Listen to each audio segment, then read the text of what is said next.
రక్షకుడు మన ప్రభునైన యేసుక్రీస్తు నామములో మీ అందరికీ హృదయపూర్వక వందనములు. ఈరోజు దేవుని వాగ్దానము జెఫన్యా గ్రంథము 2వ అధ్యాయము 11వ వచనము. జనముల ద్వీపములలో నివసించు వారందరూ తమ తమ స్థానముల నుండి ఆయనకే నమస్కారము చేయనట్లు భూమిలోనున్న దేవతలను ఆయన నిర్మూలము చేయును. యెహోవా వారికి భయంకరుడుగా ఉండును. హల్లెలూయా.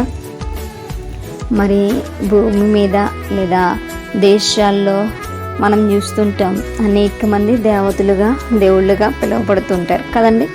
అయితే ఒక్కొక్క దేశంలో ఒక్కొక్క దేవుడు ఉండొచ్చు, లేదా అనేక మంది దేవతలు ఉండవచ్చు. అనేక మంది మతాలు ఉంటున్నాయి, అనేక మంది దేవుళ్ళుగా ప్రేమిస్తున్నారు, ఆరాధిస్తూ ఉన్నారు. అయితే నిజమైనటువంటి దేవుడు ఎవరో మరి మనకి తెలియచేస్తున్నాడు ఇక్కడ. మరి సృష్టికర్త అయినటువంటి దేవుడు. మరి ప్రతి ఒక్క బిడ్డ కూడా, భూమి మీద నివసిస్తున్న ప్రతి ఒక్క బిడ్డ కూడా మరి నిజమైనటువంటి దేవుణ్ణి తెలుసుకోవాల్సినటువంటి రోజులు ఇవి. కాబట్టి దేవుడు ఏం తెలియజేస్తున్నాడంటే, ప్రతి ఒక్కరు కూడా తాము ఉన్నటువంటి స్థలములో నుంచి మరి నిజమైనటువంటి దేవుని తెలుసుకొని ఆయనకు మాత్రమే నమస్కారం చేసేలా నేను ప్రతి ఒక్కరి హృదయాన్ని మారుస్తానని ఆయన వాగ్దానం చేస్తున్నాడు. హల్లెలూయా. ఇంతకంటే కావాల్సినటువంటిది ఏది కూడా లేదు. ఎందుకు అనంటే, నిజమైనటువంటి దేవుణ్ణి గనక నువ్వు నేను తెలుసుకోకపోతే మనము మరి నిత్య రాజ్యానికి బదులు నిత్య నరకానికి వెళ్తాం. ఇది తథ్యం. అనేక మంది విమర్శలు చేసుకోవచ్చు, కానీ అనేక మంది మనల్ని చంపవచ్చు, కానీ అనేక మంది మనల్ని దూషించవచ్చు, కానీ ఇదైతే నిజం. ఎందుకు అనంటే, మరి సృష్టికర్త ఒకళ్ళే ఉంటారు, ఆ నిజమైనటువంటి తండ్రి ఒక్కడే ఉంటారు. ఈరోజు అనేక మంది అంటారు, మీ తండ్రి గొప్పవాడు అంటున్నారు, మా తండ్రి గొప్పవాడు కాదని అంటున్నారు. అయితే మేమంటాం, మీ తండ్రి మా తండ్రి కాదు, సృష్టిని సృజించింది ఒకటే తండ్రి. ఆ తండ్రిని మేము ఎరిగి ఉన్నాము, ఆ తండ్రిని ఇంకా లోకము ఎరగలేదు. గనుక దేవుడు వాగ్దానం ఇస్తున్నాడు, ప్రతి ఒక్క జనము కూడా, భూమి మీద నివసిస్తున్న ప్రతి ఒక్క జనము కూడా మరి ఆయన తెలుసుకోవాలనేటువంటిది ఆయన యొక్క ఆశ. ప్రతి ఒక్క జనము కూడా ఆయనకు మొర్రపెట్టి ఆయన వైపు చూడాలనేటువంటిది ఆయన యొక్క ఆశ. కనుక అది ఆయన నెరవేర్చబోతూ ఉన్నాడు. హల్లెలూయా. ఈరోజు అన్య జనాంగంగా మనల్ని ఎన్నుకున్నటువంటి ఆయన ఇంకనూ అనేక మంది ఉన్నారు. ఇంకా మన చుట్టుపక్కల, మన కుటుంబాలు, మన గ్రామాలు, మన దేశాలు, మన రాష్ట్రాలు, మన పట్టణాల్లో కొన్ని కోట్ల మంది ఇంకా నిజ దేవుణ్ణి ఎరగక ఆ యొక్క మరి ఏవైతే ఉన్నాయో వారి దేవుళ్ళుగా, దేవతలుగా ఏవైతే పూజిస్తున్నారో వాటి వైపే ఇంకా వారు ఉన్నారు. కనుక వారందరినీ కూడా దేవుడు మార్చడానికి ఇష్టపడుతున్నారు.